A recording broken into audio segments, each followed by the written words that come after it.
today are available with a subscription to Envato Elements. Find the link in the description below. Multiple animated segments that can be used throughout your news broadcast. With multiple text, image, and video placeholders, you have the ability to easily make this high-quality template fit your needs. If you're enjoying this countdown, hit the like button and subscribe to the Envato YouTube.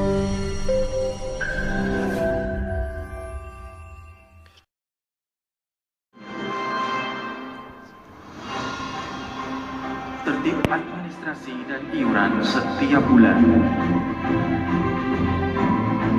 Upaya perlindungan kepada pekerja rentan.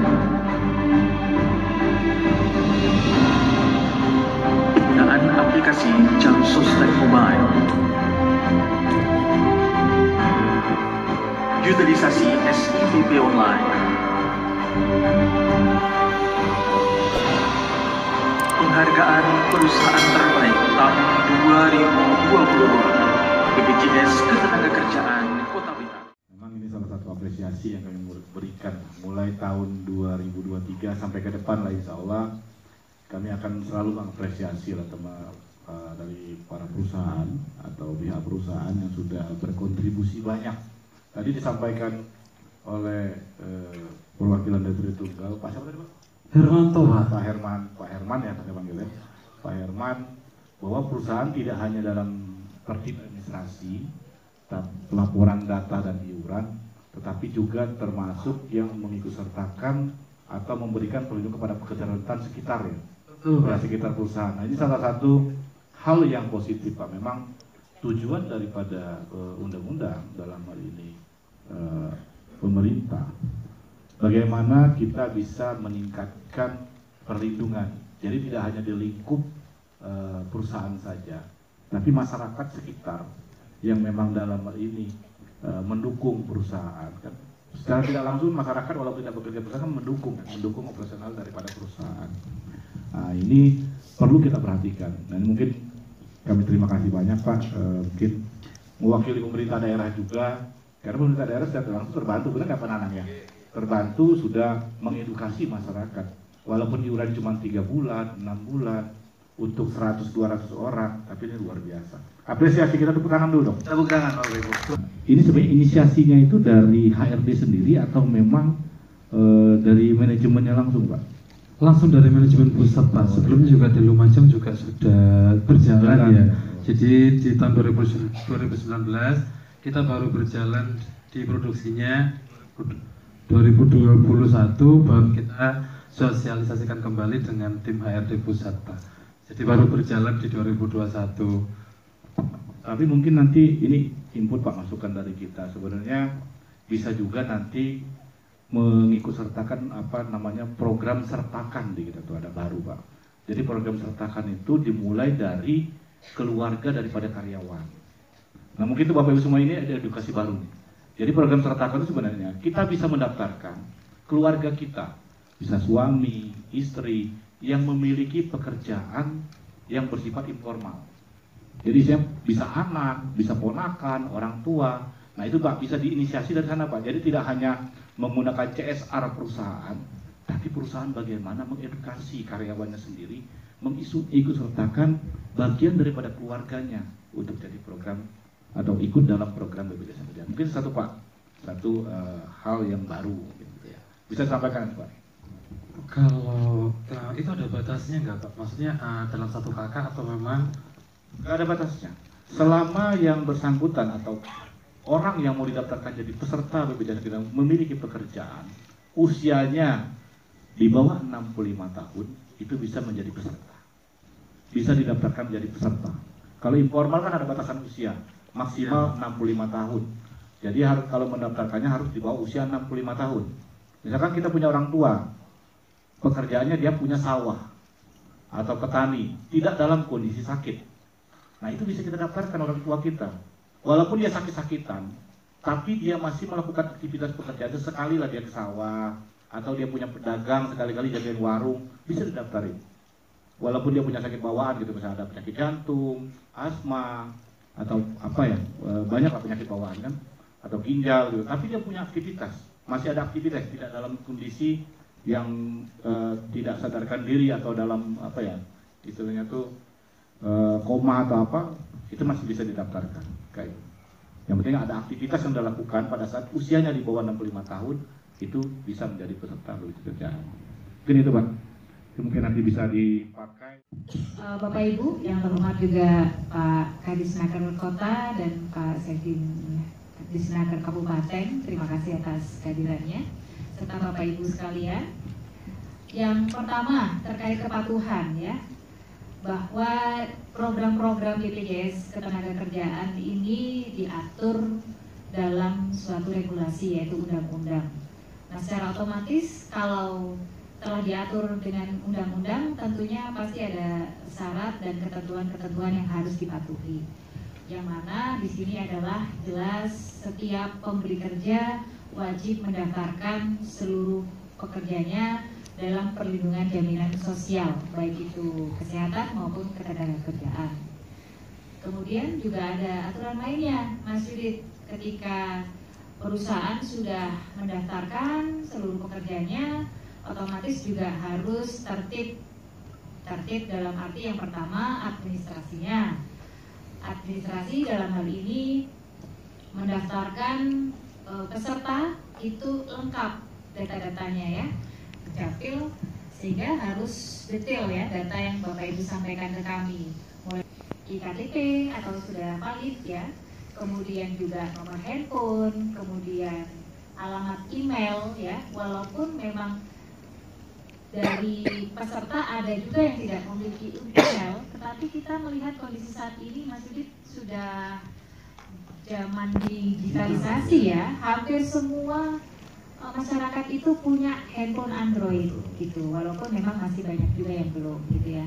Kalau seseorang itu punya handphone Android sudah pasti punya email gitu ya, karena itu untuk login pertama memiliki handphone Android ataupun iPhone gitu ya. Aku sering-sering ngomong oh enggak, oke. Baik, itu yang pertama. Jadi mohon dengan sangat Bapak Ibu yang mungkin kelengkapan datanya belum lengkap, khususnya yang alamat email dan nomor handphone dapat dilengkapi. Kenapa? Karena tujuan kami ke depannya adalah memberikan informasi itu tidak hanya berhenti kepada HRD saja. Ya, selama ini kan kami menyampaikan informasi-informasi terbaru, apakah itu ada regulasi baru atau ada manfaat baru, itu hanya sebatas kepada HRD. Tapi juga kita ingin langsung menyampaikan ke peserta. Nah, seperti misalnya ke PT Tritunggal Laksana, karyawannya ada 1.000 orang misalnya ya. Nah, kami menyampaikannya hanya ke Pak Anto saja gitu ya, sedangkan ke peserta atau karyawan yang 1.000 orang lain tidak disampaikan. Bisa kami mengagendakan untuk sosialisasi, tapi kan juga kita perlu untuk mengkomunikasikan dulu apakah dari pihak perusahaan bisa mengumpulkan 1.000 orang di satu tempat. Tentu saja kan nanti akan mengganggu aktivitas pekerjaan. Nah, itu salah satunya upaya kita untuk memberikan informasi langsung kepada peserta. Bapak Ibu mohon untuk mengupdate, karena informasi itu bisa kita sampaikan via WhatsApp, via email, agar supaya peserta itu langsung mengetahui, oh ternyata BPJS Ketenagakerjaan atau BP Jam Sostek sekarang update terbarunya ada ini nih, ada program ini, atau ada manfaat ini, seperti itu. Karena dari HRD juga pasti ada keterbatasan.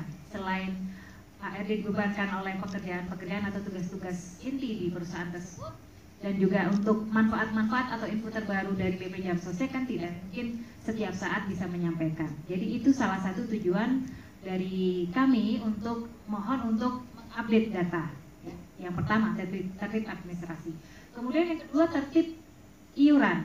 Ya, Bapak Ibu kita tahu bersama untuk regulasi di persyaratan untuk pembayaran iuran adalah paling lambat iuran dibayarkan paling lambat tanggal 15 bulan berikutnya.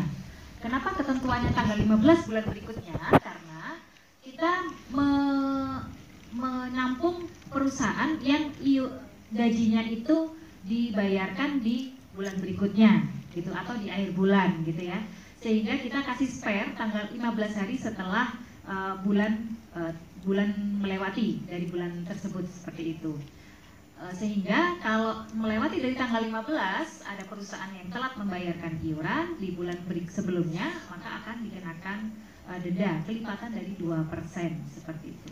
Jadi harapan kami Bapak Ibu, tertib iurannya sebelum tanggal 15 bulan berikutnya sudah dapat dibayarkan. Tapi ya, walaupun regulasinya menyampaikan bahwa pembayaran iuran maksimal tanggal 15 bulan berikutnya, kami juga menghimbau untuk dapat dibayarkan di tepat bulan. Di tepat bulan, maka akan berpengaruh pada hasil pengembangan jaminan hari tuanya. Betul ya Pak Tony? Ya. Jadi kalau pengembangan iurannya dibayarkan di tepat bulan, itu berbeda dengan kalau iurannya dibayarkan di bulan berikutnya. Ya, jadi harapan kami iuran bisa dibayarkan di tepat bulan. Jadi pengembangannya akan lebih besar dibanding dengan yang pembayaran di bulan berikutnya. Yang berikutnya antara lain ya tentu saja manfaat yang akan diterima kepada peserta itu tidak tertunda. Contoh, di bulan ini ada ternyata ya qadarullah ada peserta yang mengalami kecelakaan kerja, terus dibawa ke rumah sakit. Ternyata dari sistem rumah sakit dicek, Pak, ini iurannya belum dibayar, otomatis nanti dari pihak rumah sakit tetap akan melayani pengobatan dan perawatannya, tetapi harus reimburse. Jadi peserta harus bayar dulu. Kenapa harus? Karena ada tunggakan. Nah itu. Tapi kalau misalnya perusahaan tertib bayar iuran, tidak ada tunggakan, maka rumah sakit langsung akan melayani tanpa diminta biaya dulu. Langsung menggunakan fasilitas sehingga nanti pada saat peserta dirawat sudah nyaman, tenang, nggak perlu keluar atau nalangi dulu biayanya, sehingga nanti biar perusahaan yang ngurus untuk registrasi syarat-syarat administrasinya. Jadi itu salah satu manfaat kenapa harus tertib iuran ya, yang sudah. Kemudian kepatuhan yang berikutnya tertib, tidak ada PDS. Di kami ada istilahnya PDS, perusahaan daftar sebagian. Nah sebagian itu masih ada pemberi kerja yang mendaftarkan pekerjanya 100 tetapi baru 50 orang yang didaftarkan. Dengan pertimbangan sebagian rata-rata pertimbangannya 50 orang ini masih masa kerjanya di bawah 3 bulan Bu, masih percobaan. Nanti kalau bulan kedua keluar kita capek udah daftarin, udah input di SIPP online, udah ngisi HP lengkap email gitu ya. Ternyata bulan kedua keluar. Nah, itu kita menghindari kerepotan itu Bu gitu ya. Terus ada juga PDS upah ya. Biasanya ini terjadi terhadap yang level-level tinggi, pimpinan, direktur, manajer gitu ya, yang biasanya upahnya sebenarnya sudah di atas UMK gitu ya, tapi yang dilaporkan hanya gaji pokoknya saja. Dan ini tujuannya untuk mengurangi beban iuran yang harus dibayarkan oleh perusahaan. Total penghasilan ya, jadi termasuk upah yang sifatnya tetap. Tetapi kalau upah yang sifatnya tidak tetap, misalnya tunjangan istri, tunjangan pulsa, itu kan sifatnya tidak tetap, atau uang makan ya. Biasanya uang makan itu dibayarkan sesuai kehadiran ya. Kalau bulan ini dengan bulan depan uang makan bisa jadi berbeda. Nah, itu tidak perlu dilaporkan. Jadi yang harus dilaporkan adalah yang penghasilan yang sifatnya tetap. Seperti itu Bapak Ibu. Harapannya juga dengan penghasilan yang dilaporkan real, otomatis manfaat yang diterima peserta juga lebih besar, terutama di program JHT dan juga jaminan pensiunnya. Dan juga terkait ini, kalau terjadi meninggal dunia akibat kecelakaan kerja, kalau perusahaan melaporkan upah tidak sesuai, maka nanti kewenangan haknya ahli waris itu bisa menuntut melalui Dinas Tenaga Kerja untuk meminta sisa selisih yang tidak dilaporkan oleh perusahaan gitu ya. Karena pengali untuk santunan kematian akibat kecelakaan kerja itu adalah upah, yaitu 48 kali upah. Nah, jadi kalau misalnya upahnya hanya gaji pokoknya saja yang dilaporkan, maka ya kami hanya membayarkan gaji pokok kali 48.